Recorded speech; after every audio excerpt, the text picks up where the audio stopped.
Hello, everybody, and welcome to episode number 161 of the It's the Pictures podcast. My name is John Patrick, and joining you, as always, is...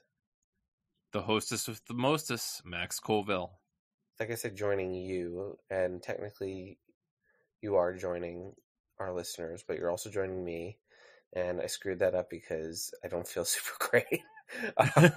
So apologies. I got through about 5 words before I flubbed something, and there's probably more to come. But how are you doing?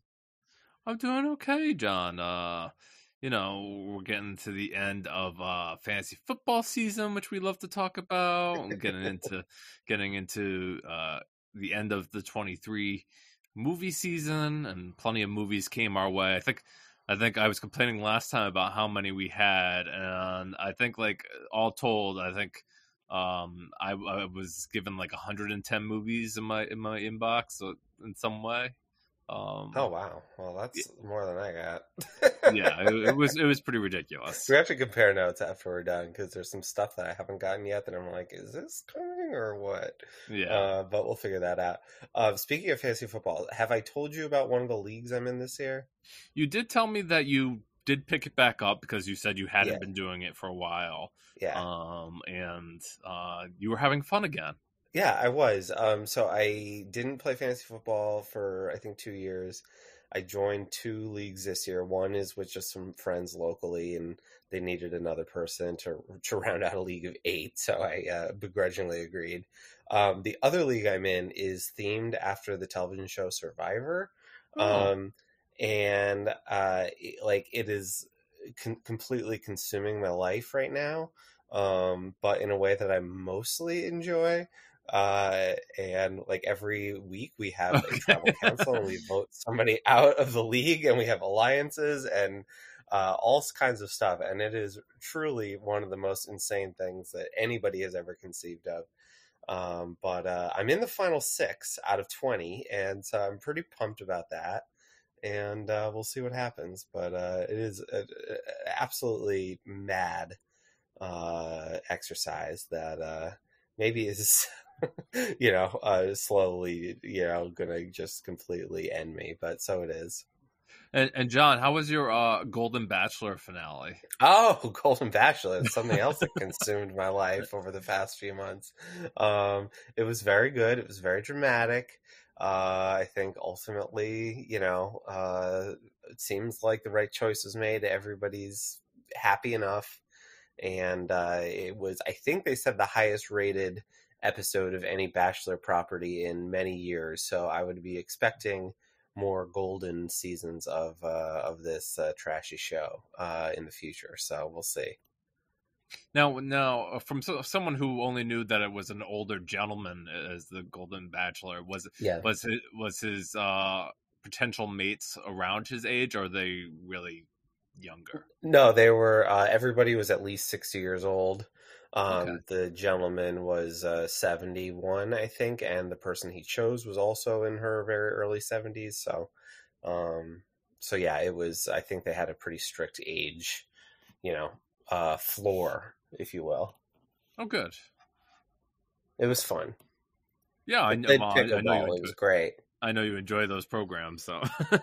Well, we gave up The Bachelor and all the sort of associated Bachelor shows a couple of years ago, but Golden Bachelor was just such a kind of curiosity that we thought we'd check it out, and it really was a nice twist on the very stale formula.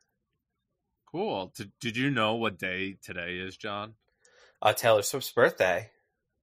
That's right. Yeah, anybody listening to this podcast will know, if they're a Taylor Swift fan, what day we're recording.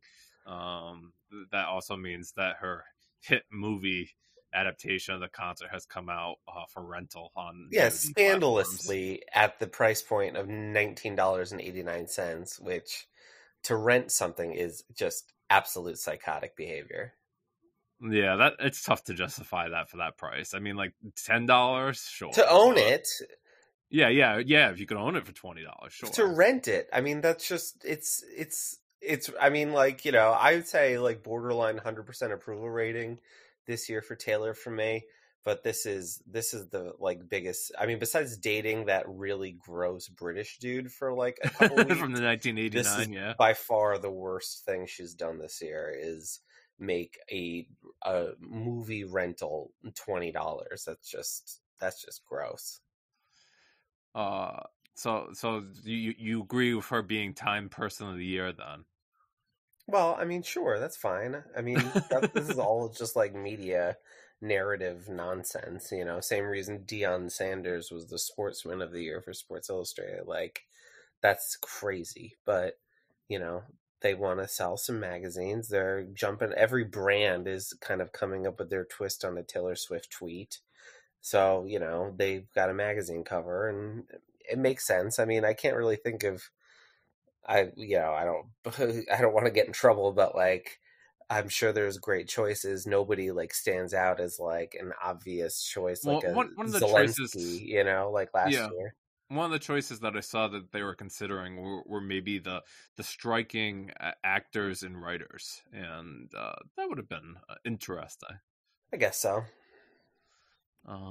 But yeah, Taylor Swift seems like a fair choice. I mean, it's hard to find anybody these days who doesn't know who she is. Yeah. And yeah, I know you're not listening, Taylor, but happy birthday. Well, you never know. Yeah, and she's a Rhode Islander. Maybe she listens to a local Rhode Yeah, Island come on. podcast. But this season is also the time where awards bodies like to showcase how smart they are and how much better their choices are than everybody else. So you have critics groups announcing pretty early. Of course, the earliest is always the New York Film Critics Circle, which I think they like even announced before December 1st this year. It just seems to get earlier and earlier, Yeah. and I don't know. I guess like since they're New York, these film studios bend over backwards to make sure that they have access and get it all done Yeah. on time. But some of it seems wild. I mean, one of the movies I was most eagerly wanting to see, and there has been some screenings in Boston, was this Searchlight Pictures movie, All of Us Strangers.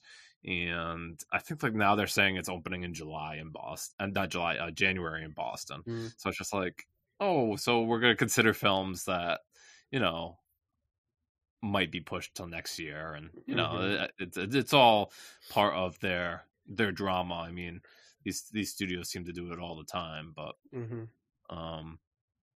I guess that's how it is. But yeah, back to what we've been seeing. The New York Film Critics Circle and Chicago picked Killers of the Flower Moon as their favorite movie of 2023. The LA Film Critics Association picked The Zone of Interest, which is the Jonathan Glazer movie from A24. And then the Boston Society of Film Critics, the other body in Boston that votes other than the Boston Online Film Critics Association, which is voting soon, picked the Boston-themed movie The Holdovers. And all its glory. And, you know, one thing I've liked that I've been seeing, which I really love, is there's been pretty wide acclaim for Paul Giamatti in The Holdovers. And, you know, I'm glad that people are loving that performance as much as I have. Yeah, well, we'll get to it at the end of the show, but I second that. Oh, wonderful. Are there any surprises yet for you? Are you thinking that other things should be showing? Like maybe Oppenheimer hasn't really won anything big yet, and that seems like a big sure bet. Or maybe the critics are going another direction. I mean, the critics never really line up totally. I mean, I can't remember. It's not like I could rattle off like all the, you know, New York Film Critics Circle winners and so on and so forth, but I would guess that probably some groups had named Everything Everywhere All at Once last year, which would be a lineup. But past that, like, they tend to go a little bit more esoteric, and I also think they try to deliberately get movies, kind of in the conversation that are on the periphery of the conversation. So like Oppenheimer is not going to have any trouble getting Oscar nominations or attention, but something like Zone of Interest isn't like on that level right now, and that maybe that group is trying to catapult it to it. Yeah, no, I believe that's absolutely fair. And, people are going to look at all these things coming out as a populist thing and be like, oh, well, Barbie's the only movie I saw this year and it was excellent, so it should win all the awards. Yeah, right, which fine. But Oppenheimer, I think it's a similar boat, right? Yeah, sure. I mean, it made a great deal amount of money for the type of film it is. But yeah, it'll be interesting to how it plays out. I'm always excited to see how my group typically votes. I remember years ago I used to be able to like pick out ahead of time like how I could see them voting. This year is a little bit different. I don't really know how it was gonna go. I mean, like last year it was the Banshees of Inisherin was like the big movie for Yep. our group. That won quite a few awards. And so, John, a little bit of a flashback here on It's the Pictures. We used to do a like trailer of the week, and then we We did. realized we weren't watching the trailers or like really going into it, and we were like, "This is," and it's tough to talk about a trailer without like showing it first, right? I think of like how I read Opposable Thumbs recently, the Siskel and Ebert story Mm-hmm. by Matt Singer, and how they had like footage from the movies that they were talking about beforehand, and that certainly helps in such a visual medium. And for us to sit here and watch a trailer and then try to explain it, just didn't really work on paper unless you have the trailer in front of you as well. But since it's a throwback, we are going to talk about two trailers, and they're both like, what did you say? Like sand themed, desert themed. Yeah, sand themed or desert set action sequels. Yeah, and they're both from Warner Brothers, so go figure. Yeah. So first off, It feels like Timothy Chalamet should be in both of them, but he's only in one of them. yeah. So I guess like John, I wasn't familiar with the convention that happened that launched the Furiosa and Mad Max saga story, whatever it's called. I guess it's a Brazilian film festival, and there was like a bunch of trailers coming out of there and hype, but perhaps none that hit as much as this one because being a huge fan of Fury Road and just to see what they do. This one does not star Charlize Theron again. It's a prequel to her story as the character Furiosa. So this time it's played by Anya Taylor-Joy. And I guess like one of the villains is played by Chris Hemsworth. And that like rounds out like the big name actors of this cast. And other than that, the other big name is, of course, director George Miller and his vision of this world and everything that goes with it. My first thoughts on the trailer, John, was like, it's really hard to replicate seeing Fury Road for the first time.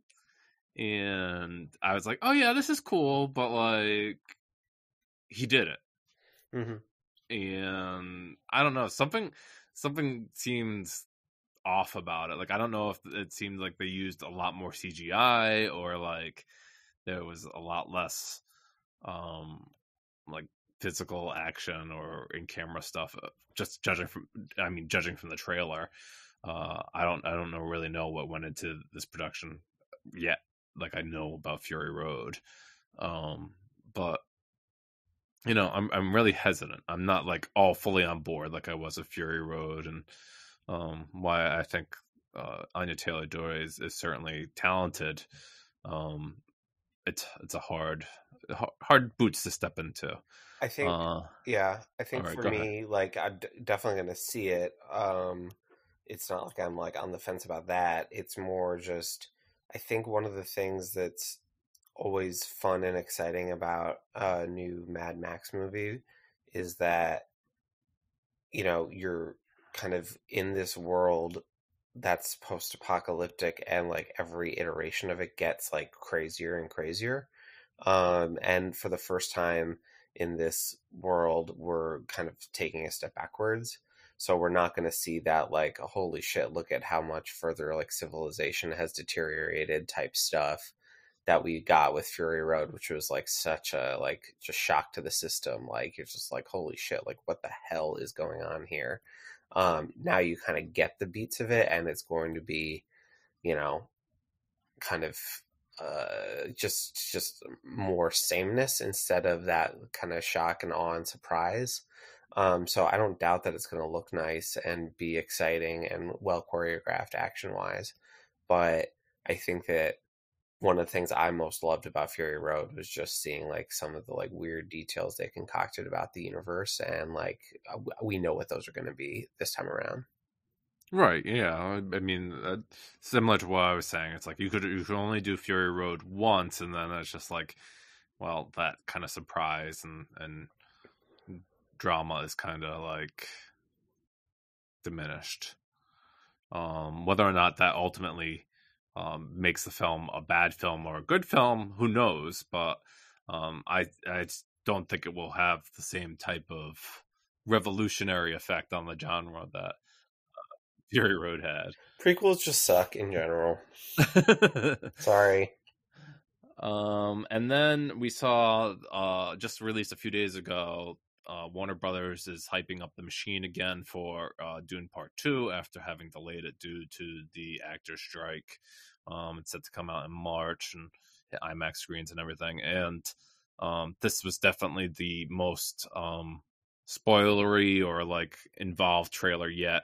It featured a lot of Florence Pugh's character, Princess Aurelian. It even featured some speaking lines from, I guess, the Emperor, which is played by Christopher Walken. A lot more Austin Butler was in the trailer as well. Yeah, I think like this one got me the most excited for this material. I know what to expect, obviously, from reading the book and seeing the David Lynch version. Um, the idea is Denis Villeneuve will have more time to tell this story than the Lynch Dune movie.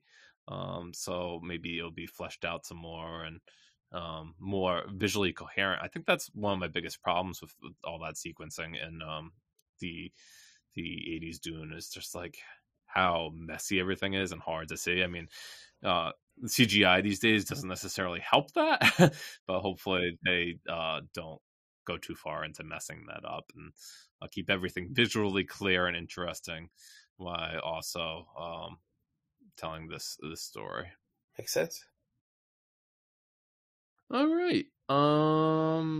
So to finish off our 20th anniversary of the Lord of the Rings trilogy, John and I are continuing our epic journey toward Mordor, and talking about. I think I'm holding the ring because it's taking a physical toll on me. Okay, so I get to be Samwise Gamgee. Yeah. All right. We're gonna talk about Lord of the Rings: The Return of the King, the third movie in the Lord of the Rings trilogy, and the one that took home all the Oscar glory, a monumental bounty of awards. Yeah, really like unprecedented. I think didn't it win like every single award that it was nominated for that year? I believe. I think it was like 11, if I remember correctly. Which just is bonkers. It was just like they're like, oh well, it's time to award everybody, and it's easy to see why they did that because these movies are very much supposed to be watched as a trilogy. Which I will tell you up front, John, that this time when I watched Return of the King, I did not watch Fellowship and Two Towers before it. Okay, yeah. Knowing that I had seen those movies enough times and could fill in the blanks. But I will share what that's kind of like. doing that, even with the knowledge of going into it and how maybe like the momentum isn't the same. Yeah, I can imagine that.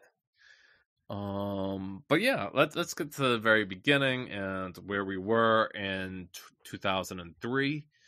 I know from my experience, I was super excited for the finale. I hadn't read the books. I still haven't read the books. No. Um, but I knew that the first opportunity to see Return of the King was to buy a ticket for like the trilogy and like screening when they decided that they were going to have like the extended editions of Fellowship and then Two Towers and then go into the theatrical premiere of Return of the King.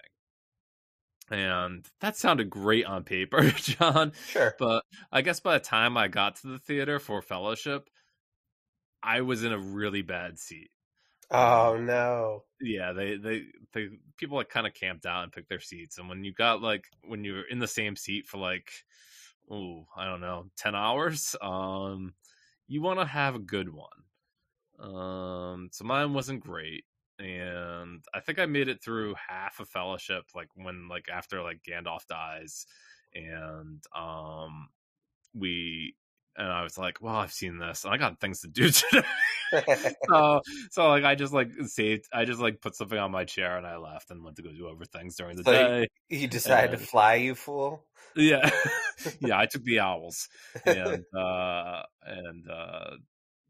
came back for the Return of the King premiere later that evening and enjoyed myself. What was your experience like? Did you go to a midnight screening and when they still had midnights, or did No, you? nothing quite like that. Yeah, they used to do that. How weird and quaint. No, I mean, I saw it, I think, opening weekend. I remember seeing it. I remember being like you were super hyped for it. I saw it with my dad. He was into the first two. I think I saw probably both of those with him also. And yeah, no like great story, but just that it was definitely something I was just super duper excited to see. And it at the time like really didn't disappoint. Great. Yeah, I mean, for me, there's certainly been those movies that I've been epically like excited for, and you know, I the movie rolls credits, I sit there feeling deflated, like Yeah, sure. it didn't meet expectations. So, like, sort of like Matrix Reloaded. Well, Uh, um, but yeah, it met my expectations, and I was excited. And not only that, I was excited for the extended cut and everything that would add. I mean, with these movies, I was always interested in more, right? Because if you like something, you figure, oh, more would be great, better. But I know at least with this watch, I did not watch the extended. I watched the theatrical, and out of all three of them, I prefer the theatrical of Return the King the most. I If wonder like if I have to, why. what? I said, I wonder why. Well, are you saying because it adds so much more that it makes Yeah, it so it's much so longer? long already. Yeah.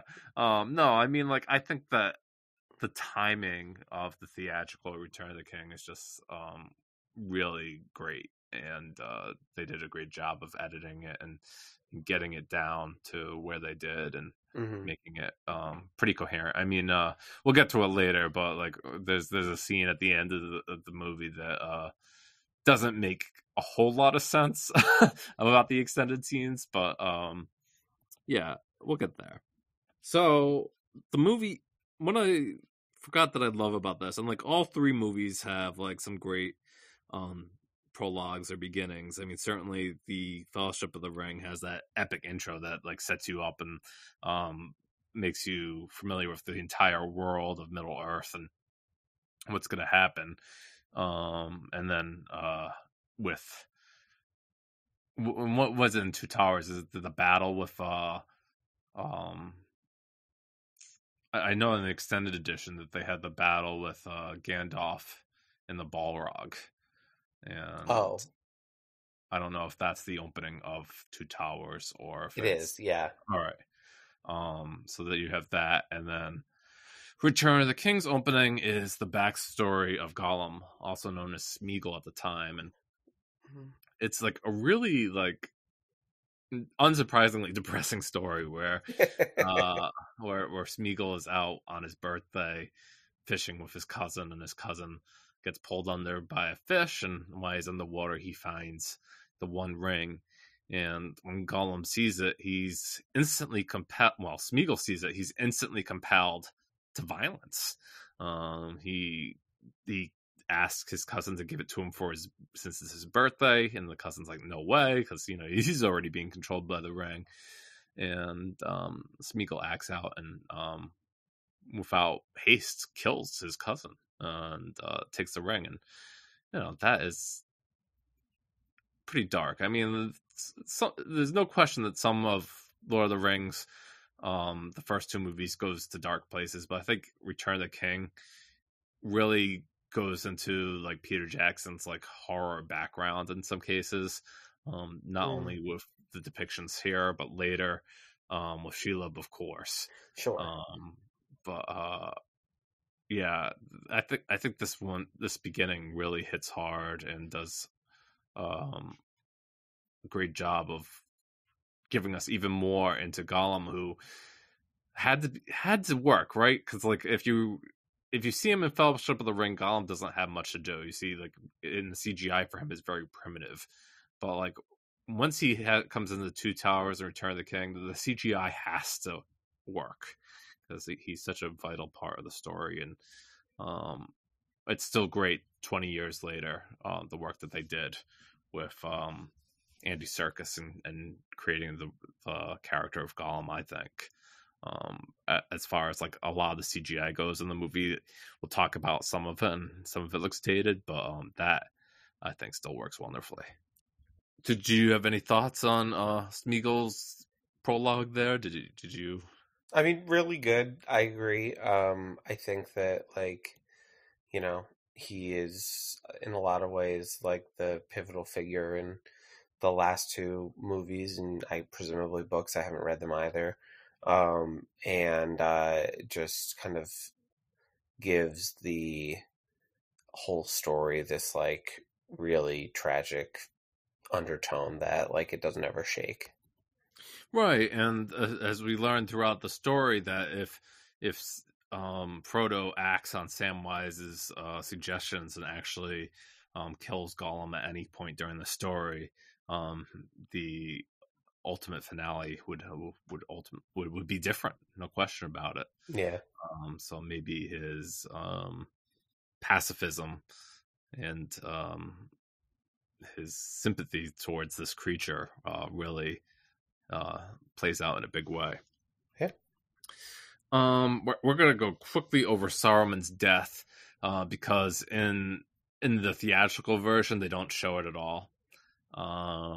It's just like they find an orb that he left behind, and that's used in the story, but they just allowed that like what happened at the end of Two Towers was his defeat, and you don't need to see him defeated again.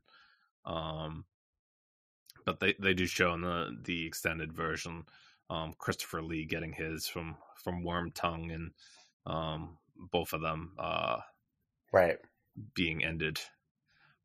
Was that so? I had asked a while ago if you had watched the extendeds, and you said you were going to make an effort this time. Or I did. No, I saw them. I don't know if it was last year or the year before, but right. one of the previous recordings, I had watched those for the first time. So it was I had never seen that scene up to that point, but yeah, I don't know. I guess like I kind of agree with you, but I would say it about all three movies, is that like I just don't know that there's any scenes across the three extended editions that like I have to have.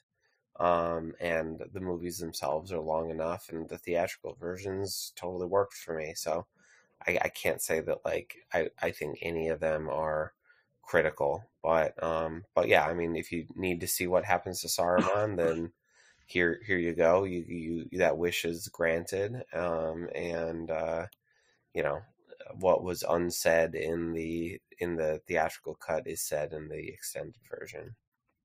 Right. And Yeah, I don't necessarily. I think like it's something that they were fair to cut out, and that's something I can leverage for pretty much every decision. I think I told you maybe when we were doing Two Towers is that like everybody's kind of have a different way of how they like the movie, and like if there was like a scene selection before it started where I could pick and choose like which extended scenes that I liked and like could include those and skip the other ones, that would be like ultimately the uh the a la carte way to watch the Lord of the Rings movies, because there's like in each extended edition there's maybe like at least 3 or 4 scenes that I wish the theatrical had, Uh-huh. and then everything else I could just be like, yeah, sure, I can Yeah. take it or leave it. So that's probably where I am on that. One of my favorite sequences comes like halfway, well, I want to say like an hour into um the Return of the King, and this is after King and not King. He's decidedly not a king, and that's what a lot of the drama comes from. He's like the protector of Gondor. He's not necessarily the leader, which is Denethor, which is the father of Boromir and Boromir, and he is fully losing his mind, and he refuses to ask uh, the the other city for help, and so I guess one of the hobbits has to go up and secretly light the lanterns in order to have what was it, Ronan or Rohan. Rohan come and help, and uh, he sneakily does it, and there's this epic scene where like these towers are lit, and Mm-hmm. from one mountain to another, and you have to like have some disbelief in it, because you have to imagine like these guys just like live up there permanently Yeah. and like with nobody around them, and just like, oh yeah, I'm gonna wait like 20 years and see if they need me to light the Or lanterns. that like you couldn't get fooled by just like somebody like lighting a thing on fire on a mountain.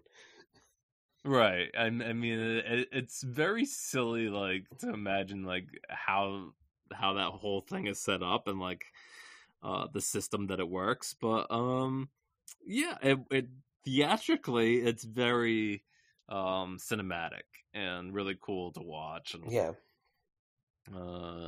seeing the beacons lit all along Middle Earth, and I really like that scene. It's pretty epic. Uh, Sweeping camera music, the big Oh orchestral yeah. score, the Howard Shore score And comes you in. get Viggo Mortensen kind of busting in, being like, "Yeah, it's here. Let's go. Yeah, they've lit the beacons. They have called for aid." Yeah, I'm a big fan of lighting the beacons. Um, then the next sequence that I want to talk about, and I read an article on Polygon about this, John, was the epic bread fight that happens as Frodo, Gollum, and Samwise are heading towards Shelob's lair, and at the time it's like shown that like Samwise is fighting that like he didn't eat all the bread, and like Gollum kind of set him up to like fail, Yeah. and then like they get into a fight, and Frodo's like, go home, and Sam's like, yeah, all right, I'll go home. And it's And like, they're like up on this thing, like right, like they're up on like half like on the side of a cliff, yeah. and like Samwise has come all this way. There's no way he's gonna like make it back by himself. And then like some things happen, and like he ends up like finding the bread at the bottom, and it's Mm-hmm. like, and he gets like the idea that he has to go back and save Frodo, but it's like he already knew that he was innocent. Why did it take him going down the hill and finding the bread that he didn't eat to remind him of that to go back up? It's just a plot contrivance to like make some kind of drama, and like I read in the book that sequence never happens. It's just a way of theatrically making it so that Frodo and Sam have some kind of strife and get disconnected. And you know, when you watch the scene and you're into the movie, you're not like thinking like how illogical it is, Yeah. because the movie is holding your interest, and you're along for the ride, and you're like, oh yeah, maybe he just got his second wind back when he saw that bread, and like he realized like, no, I'm not gonna let him dissuade me from doing this. I'm gonna go back up. Right. So you can go for the ride, but yeah, I thought it was a silly sequence worth talking about. Do you have any ill thoughts with the bread sequence? I never thought anything of it. I did not know this was a controversy, but I hear like the points you're making, and I get it. It is a little bit silly when you talk about it like that. Yeah. I guess like one of the other like for Aragorn's story in this one is, and why the movie is called Return of the King. Spoiler. I mean, like you could look at the movie and say, oh, Return of the King, maybe Sauron coming back is the Return of the King, but nope. It's Aragorn, and he finishes his king journey in this movie, Mm-hmm. and one of the big segments comes when Liv Tyler's elf lady decides she sees a vision, and she sees that there's a possible positive future in her life, and there's a child, and she decides that she's going to forego going to the other lands on the boat, and she's going to go back to Aragorn and support him, if it means aging out. And so she has the classic sword redone, all that. But the sequence then is like, they're like, oh well, you don't have enough men to fight Mordor, so you need to take yourself and go into this cave of dead people and convince them to fight for you. And you know what? If you have a whole bunch of dead people fighting for you, it's got to be kind of hard to defeat them. Yeah. Yeah, he takes his sword and goes into this cave, and he asks all these dead ghosts to help him. And another thing on paper that sounds kind of silly, but it works. And of course, Gimli and Legolas are in for the ride, and their banter is also always a great. lot of fun in these movies. And in Two Towers, they had this running gag where they were counting like how many orcs they took down, and that returns a little bit in the battle and Return of the King outside of Minas Tirith. And I don't know. I think the Ghosts Cave pirates are pretty cool. I like those guys. Yeah. Yeah, you like that sequence? Yeah, I think it's good. I think they're like less fun when they actually fight, because it's just like, I mean, we'll get to the CGI questions, but Yeah. it's just green, like, like kind of vague green mist, just destroying everything in sight in 10 seconds. But I think like in the cave they're interesting, and they kind of like do an arrow thing, or there's a sword where they try to like strike Aragorn down, and he puts his sword to the ghosts, and it's like, only one sword could do this. He's like, yes, my sword. So I think that stuff is I like it a lot. Yeah, I don't mind it, and it's certainly something unless you're like familiar with the story, it's not something you would expect. I mean, there's certainly Definitely magic. not. I agree with that. Yeah, there's definitely magic in the world of Middle Earth, but Sure. that takes it like a whole another layer. So I'm gonna match everything up now, John, and we're gonna match the Shelob and the elephants and the CGI hold up question all in one big bubble here. Fair enough. Because I feel like whether or not the CGI holds up has a lot to do with Shelob and the elephants, and those big creatures. I know as far as like the CGI holding up and like you seeing the battlefield, like that's fine. That works perfectly well, Yeah. You're seeing all these like random digits on the ground. They don't really have to be that clear. Where it gets a little more sloppy is the stuff with Shelob in the cave and how the spider moves, and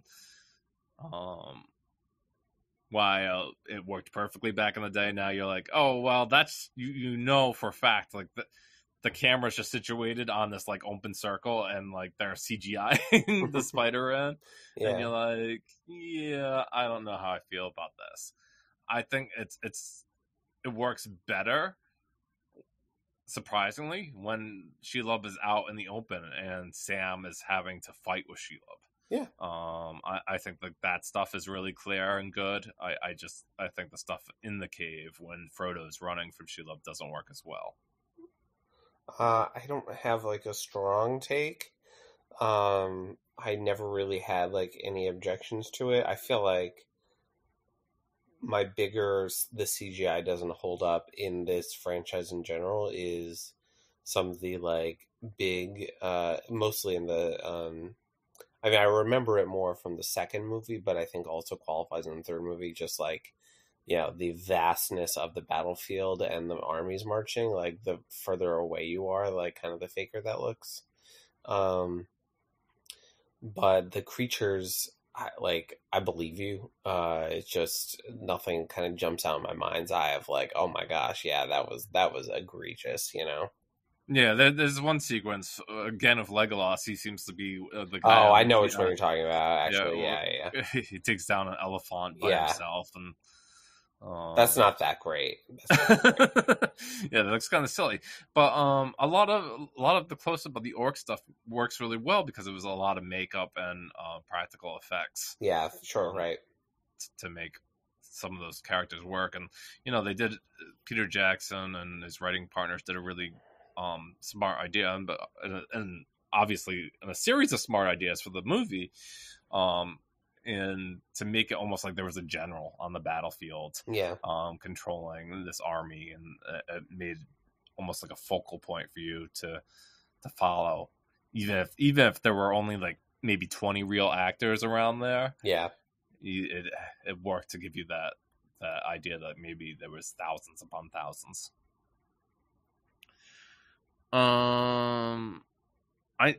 So like that. Some of the stuff works. There's one scene, John, that like I absolutely like loathe now, and it's right near the end of the movie, and it's of Elijah Wood's Frodo running into Mordor, like the tower at the end, and it's like it looks so obvious, like CGI, like he's running on air, and I'm like that one shot. Like I know like people hate when directors go back and like fix things and stuff like that, and I agree with them, but like seeing that shot, it's like there's had to have been a better way for them to do it. But yeah, I mean on the whole, I think the CGI of the movie is more apparent now 20 years later, certainly in these high definition formats at home. John, I was watching the new 4K of Titanic as well. And that came out 5 years earlier than Return of the King and had amazing special effects for the time. But now when you look at it, you're like, oh well, they're going over the boat, and like like every person on that boat is CGI on this big like helicopter shot of it, and it's just like, oh well, yeah. It is what it is. But yeah, I think what needed to be done, and like I said, Gollum needed to be the strongest, and I still think he is, and that a lot to do was with the decision that they made to make it like a full body capture, and for the most part, he feels like a real character in that space, which is vital to these movies. Yeah. I'm gonna talk about maybe like 2 or 3 more sequences that I really love, John. And one of them is this Witch King sequence with this character that's like the head of the race. It's like Gandalf's vice president. Yeah. Or Yeah. not Gandalf's, Sauron's. Sauron's, yeah. Yeah. And this whole thing, like, no man can kill me, and like, Yeah. it just has like a really good setup where uh then you have Miranda Otto's character like out on the battlefield that everybody has told her no, she's a woman, she should stay at home and protect the castle, and she's like, you know what, F this. And she and one of the hobbits work together to end the Witch King, and she's like, I am no man, and Right. stabs him in the face, and it's great. A fantastic sequence. It sort of predicts the sequence in Avengers Endgame of like all the female characters getting a moment to like do a superpower thing.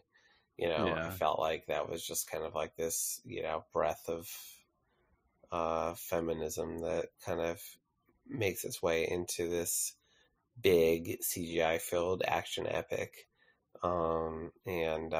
Definitely like it holds up, and it at the time it landed really well in theater. I remember like people having just a big reaction to that. Yeah, and like I think there's this like joke, and while there's plenty of memes about Lord of the Rings, but like one of them is like, what's the only scene where like a woman talks to a woman in like the whole movie? And it's like when like these two women are like hiding in Helm's Deep or something. Yeah, there's really like two named women characters in the whole thing. Yeah. It's nice that she has her sequence there. One of the big like side projects of the Return of the King story is this idea of Boromir and him not being Boromir Right. in his father's eyes, to the point where like he comes back after trying to defend this coast position, and like he's nearly dead, not dead yet though. Yeah. And his father's lost his mind. He's like, all right, let's burn us both alive, or what have you. It's kind of ridiculous. That guy was crazy. Yeah. But there's a scene later, John, and why I wanted to bring up Boromir now with Miranda Otto's character, and it's like they show up. Oh yeah, at the end the of the very movie, end. Yeah, side by side, and you're like, well, are you trying to ship them? Yeah. Yeah, no, I think there's something in the appendixes that does ship those two. Yeah, I think you're right. But like you wouldn't know that because a lot of that is excised from the movie, and like at least they could get like, if that's a happy ending for them, it could be, because like both of those characters have a lot of tragedy in this story. Yeah, you could say that.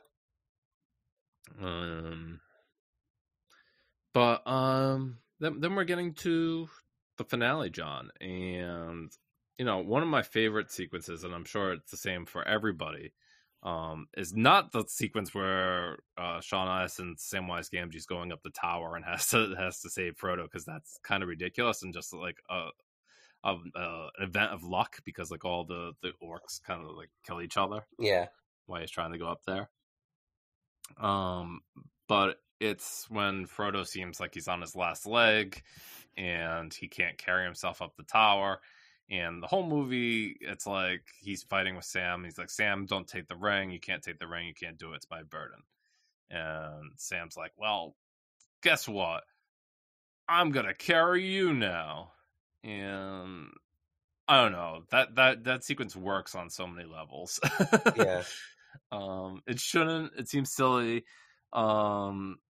It's a tragedy that Sean Astin wasn't nominated for like Best Supporting Actor. I agree. And like, given like all the love for this movie. I agree.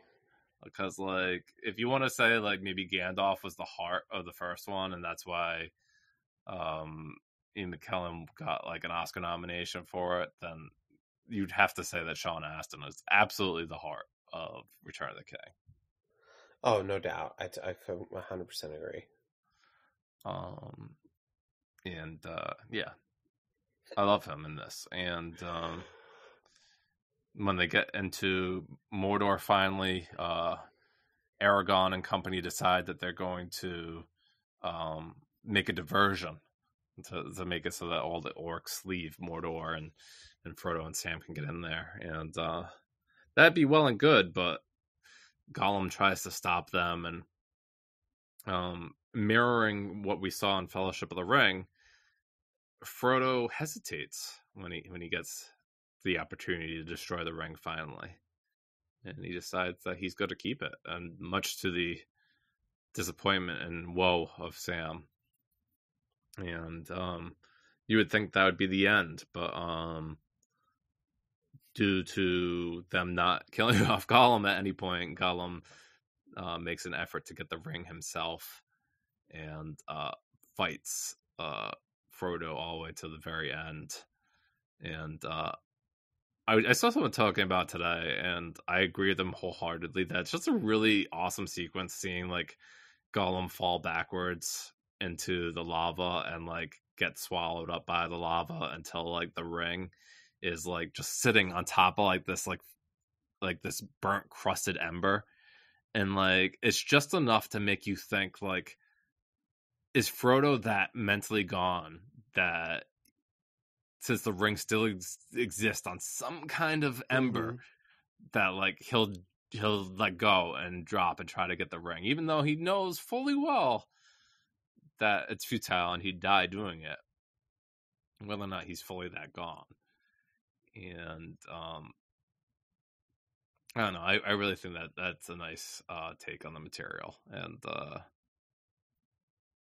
really excellent sequence. I mean, like, one of the things that visually had trouble, John, was like this idea, and it exists in the text, is that when Frodo puts the ring on, he's invisible, and then Gollum is like on his back fighting him. Yeah, it looks a little weird. Yeah, it looks it doesn't work visually. Yeah, I think you're right. I mean, like, when you can think about it in a novel, like with your mind, it's like, yeah, sure, maybe that makes sense. But like seeing it like come to fruition on the film, it's a weird minute or so. Yeah, for sure. And then ultimately they win the day, and Frodo and Sam sit on the mountain there, probably gonna get eaten alive by lava. They say that they're happy to be together at the end of all things, which is the quote there. And luckily, Gandalf finds them on the owls, which is one of the other arguments, John. Like, if they had access to these things that could fly to Mordor, like right at the beginning of the movie, I know. why didn't they just use them and like cut out all three books? But obviously that's not what they decided to do. That would ruin the whole story.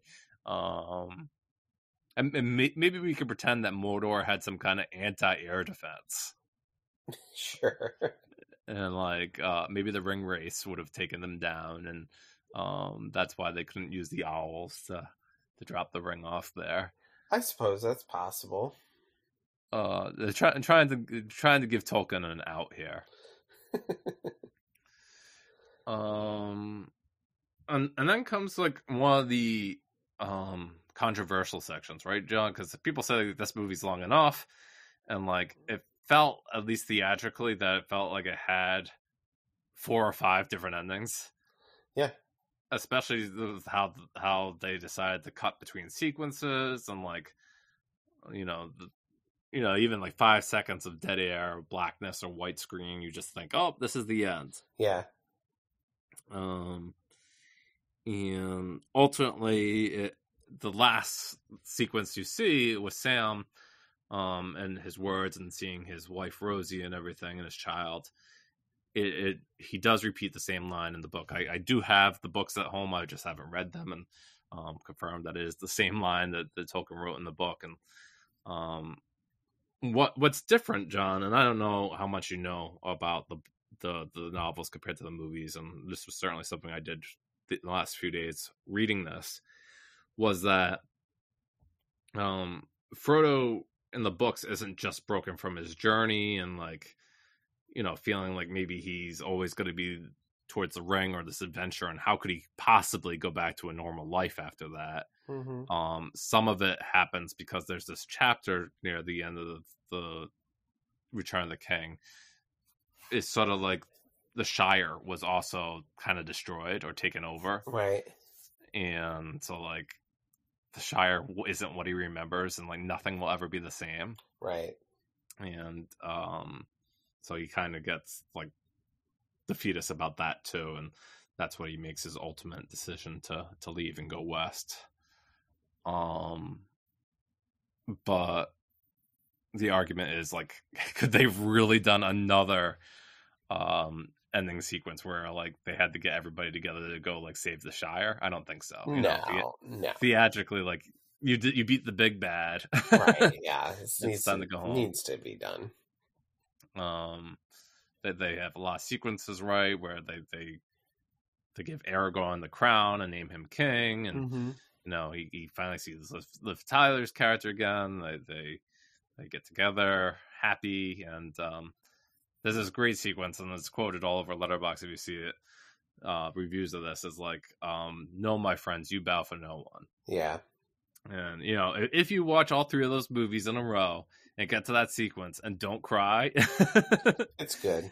Yeah, it's a real good sequence. It's like everybody's like bowing for the hobbits, and you realize just like, oh, men definitely would have fallen if it weren't for these 4 hobbits and what they accomplished. Yeah, at least 2 of them. Well, you don't think Merry and Pippin really contributed? They did the ants and Two Towers, right? Yeah. So they had a part to play. Yeah, that was all right.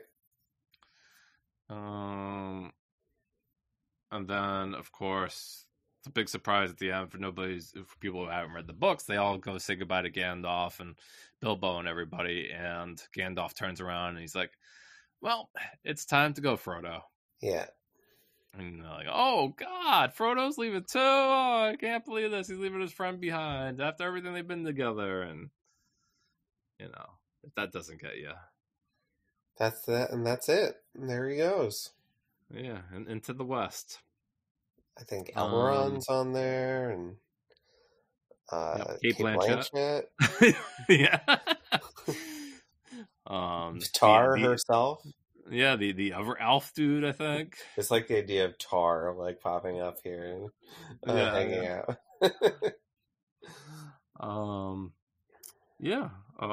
That's the end of Lord of the Rings.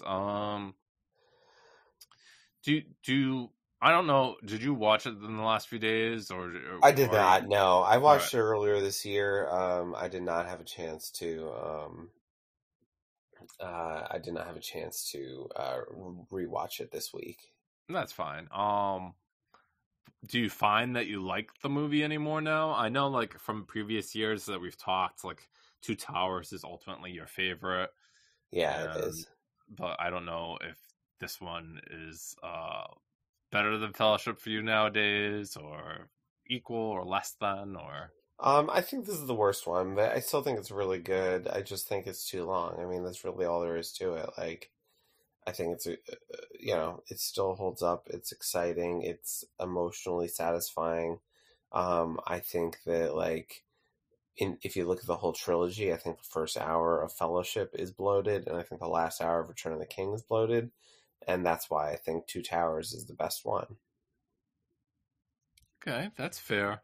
So yeah, for me, ultimately, like I said when we were covering this, I decided that I was just going to watch Return of the King this time because, like, due to time constraints, and I think the last time I tried to watch all 3 of them, I made it like halfway through Return of the King, and then like I didn't finish it for whatever reason, and I was just like, well, I could just watch Return of the King, and you lose this idea of the epic journey when you just start a Return of the King. I mean, I don't know. Have you ever tried just to like randomly watch Two Towers, or do you always have to start with Fellowship? I've never just watched Two Towers. If I'm gonna watch all these movies, I'm starting at the beginning and going through them all. Yeah. No, I definitely see that notion, and it's hard not to agree with it after my experience with Return of the King. It wasn't like I was still happy with the beats, and it was satisfying, but maybe it was missing the how emotionally satisfying it could have been had I had that journey over the 9 hours. And if you've never seen the first two movies and then try again to Return of the King, forget about it. Well, yeah, that's just silly. I mean, well, more so than almost any other trilogy, John. I think that it's hard. I mean, like how built up with this is there's no like real good entryway because these movies are really meant to be seen as a trilogy. I was telling Shannon, my wife, like some trilogies you can get in. I mean, Star Wars was never originally imagined as a trilogy, so if you just watch A New Hope, you can get away with that and be fine. Yeah, I agree. You know, for a lot of movies, it's not guaranteed that they're going to be a trilogy. So they do make the first one pretty beginning and end work, and then maybe they know that they're going to have at least 2 and 3, so 2 and 3 are more connected. But with Lord of the Rings, they definitely knew that they were signed on to make the 3 books and the 3 movies, and they definitely coherently work the best when you start at the very beginning and work your way through the end. Yeah. So, and John and I ultimately will suggest that you watch the theatrical versions. Yeah, I would. I know some people out there who would say blasphemy and they'll only watch the extended versions if they're going to do the journey. But I don't know. I find ultimately more satisfying to do the theatricals. I mean, it's the argument that they're long enough. Yep. The argument that these films were awarded and won Oscars for their editing due to the theatrical versions, if you want another way of looking at it. But yeah, it's funny, John, that like you and I ultimately think that The Return of the King is the lesser of the 3 movies. I think that's the common consensus at this point. I wish I felt differently. I wish I felt that it was the best for some reason, like maybe like the most rewarding or the most satisfying, or you know me, I prefer Fellowship of the Ring the best, and right. It's just ultimately I guess how you feel about them. I mean, I'd like to find someone, John, who does prefer Return of the King over Two Towers. I'm sure there's people who do. Over Two Towers and Fellowship of the Ring, and find out why exactly it works ultimately for them that much. And if they just say to me because it pays off Fellowship and Two Towers, then I don't know if that's enough. Well, that's your opinion, and if people feel like it is, then I don't begrudge them that. Alrighty. So that was our Lord of the Rings trilogy. 20 years. I don't think we'll do it again at 25 years. That's too soon, considering now we're 2 years away from Fellowship again. But yeah, I enjoyed this. I mean, I love the movies, and they've been watched many times in my household over the years. Oh, me too. Yeah. You know, John, for a lot of people of a certain age, like Star Wars was their trilogy and most important. But I think for us, for our age, it's got to be Lord of the Rings, and you know, some people will probably look at Harry Potter too, as well, given that series and how it played out with the world. But for me, probably Lord of the Rings is the one I'm most fond of. Yeah, agreed. Me too. All right, let's go into where you can find us and get to our after segment. Well, I'm. Do you know where to find us these days? I know that you have a newsletter. Yes, let's go with that. It's pictures at Substack.com, and Max is writing all kinds of stuff. What have you got of late? Yeah, I was writing about an entryway into the films of Hayao Miyazaki, given that The Boy and the Heron recently came out in theaters. I know, like, some people who followed my work know that I am really into his movies, and maybe I don't personally need a beginner sheet, but I think that anybody could use a beginner sheet into his works, and maybe be more excited to check them out, knowing that The Boy and the Heron is in theaters. Some other stuff I've worked on lately is just some in reviews of the months that I've been doing previously. I talked a little bit about the Emma Stone movie Poor Things, which I really enjoyed. Yeah, lots of good stuff. Some of our I did my big holiday guide, John. Oh yeah, I saw that. That was something I was proud of. I had a lot of fun. I put a lot of jokes in there too. So that was not only fun for me to do, for everybody else to enjoy, but I had fun writing it as well. Nah, yeah, that was cool. I caught that. I enjoyed it as well. So that's awesome. On top of the newsletter, we're also on Letterboxd still for sure. They haven't canceled that one yet, so it's pictures on Letterboxd, and check out what we've been watching lately. I've seen a couple things of late that I thought I'd just call out. I know we're running a little bit long here, but I mentioned much earlier on that I caught The Holdovers finally, which I enjoyed quite a bit. And Paul Giamatti was excellent. Yeah, I get all the fuss over that. Definitely on the upper tier of the Alexander Payne filmography, which if you want to learn a little bit more about that, you can go back, I think, 2 episodes. And John, do you think you'll remember this one? This movie? Yeah. What do you mean? Because a friend and listener of the podcast, Evan Crean, said he was listening to our episode, and he said that he thought it was kind of funny when we were talking about the movies and how we enjoyed them when we watched them, but we can't really remember them these days. That's or funny. Remember why we liked them in the first place. And just so now it's got me wondering, do you think if we were to talk about this Holdovers years from now, do you think it would leave a lasting impression on you? I mean, probably not a super strong impression, if I'm being totally honest, but I liked watching it, and I would watch it again. Yeah, I did end up watching it again myself, and I still really enjoy it. Holdovers holds up. The other thing that I caught was, which I think mentioned to you I was going to go see, was The Abyss, which was in theaters for one night only on December 6th. For its remastered edition, and it was a great time. I love that movie. It was really fun to see it on the big screen, and the 4K is out now, I believe, to rent digitally, and the release of the 4K disc, the physical media, was delayed till March for all these Cameron movies, I believe. Yeah, I think that's correct, and I'm very jealous that you got to see it for that one night only. It's just a hard thing to miss. I took Caitlin along. We got through the trailers and the movie's about to start. She's like, "What's this about?" And I was like, "She's like, quick, one sentence." I said, "Oil drillers find aliens bottom of the ocean." She's like, "Oh."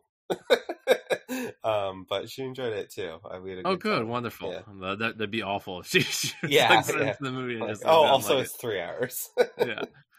I'm looking forward to seeing it. I've never seen it before. So, you're gonna love it. If I get that digital release or not, we'll see. Did you ever end up seeing Killers of the Flower Moon? I haven't seen it yet, no, but I see that that's available digitally also. Okay. Yeah. Keep us updated on that one. I know. Yeah, on my list. I know that was 2 years strong. I'll see it before we talk. Okay. Yeah. Before we do our best of 23. Correct. Yeah. Okay. And I guess for me, I've been watching a lot of movies, John. Catching up before I vote. But I also went to the theaters, not only to see Boy and the Heron again, but to catch Godzilla -1. And it's different from the Godzilla versus Kong stuff that Legendary Pictures is putting out. This is from a Japanese director and writer, and much lower budget. I think it's been reported that like Godzilla Minus One has a budget of like 13 to 15 million, whereas like Godzilla versus Kong had a 200 million budget. So decidedly smaller film, but so much better. I really loved this movie. It's about a kamikaze pilot who decides that he's not going to go into war and end his life for Japan, but instead he's gonna retreat and try to live another day. And when he retreats, he's at this base that gets attacked by Godzilla. And Godzilla in this movie is very much evil. He has been depicted in media all over the place. Sometimes he's depicted as a good guy to help humans. In this case, in this movie, he is most decidedly a villain. And the story really follows this kamikaze pilot as he meets different people and kind of has a found family and just keeps on being in the path of Godzilla and the rampage that it does. And yeah, it's just, for the budget and everything, it's just really fun and well done. And for me, they just hit that like classic Godzilla music from like the original Godzilla in this movie, and like it's like one of those legacy things that's like so easy to do. It's like, oh, you just play like the music and like it gets people going and like makes them remember what they loved about it. But like John, when the original score kicked in this movie, I got like chills. I was like, yes. Awesome. I was like, this is what I want. So yeah, it was funny. I saw like this movie, I guess Polygon did like their top films of the year, and they're very plugged into like Japanese culture and stuff like that. So I don't know how surprised I should have been to see like Godzilla Minus One to be like number 12 on their like top 25 list. But I was, and like, but then I saw it and I was like, oh well, I really enjoyed the hell out of it too. So I don't know. It was a big surprise for me, and yeah, if it's still playing near you, not you necessarily, John, but you, our audience, of course, and think you might enjoy a Godzilla movie, it's well worth checking out. Nice. All right. Well, is there anything else that we need to discuss or share before we call it an episode? No, but John, this is going to be our last episode for 2023. I think we're going to wrap up for the holidays. After this episode drops, I'm hoping just to string together our coverage of Fellowship of the Ring, The Two Towers, and Return of the King, and one large epic Lord of the Rings podcast episode. I'll be recording a new intro and outro for that. I don't know if I'll be recording like blocks, like how to separate the episodes. I might let them run into it. It depends how adventurous I am, John. Sure, fair enough. But yeah, I do plan on getting that out so people can just cruise and enjoy one long episode that would do the entire trilogy and capture the whole journey of Frodo. Maybe when families sit down to watch Lord of the Rings, I know some people do it over the Christmas holiday because they have the time to watch all three of these movies. It might be a tradition for some families. You could turn on our podcast and there you go. Hear our thoughts alongside the episode. John, do you have any wishes for our listeners now that 23 is coming to an end and holidays are coming? No, I just hope everybody has a good end of year, and looking forward to talking best of 2023 once the calendar turns for us. Yeah, I'm excited to do that too. All right. Well, super. Well, thank you all for listening this year, and hope you have a good holiday season, and we'll talk to you soon. Yes, thank you. Okay, Bye. Bye.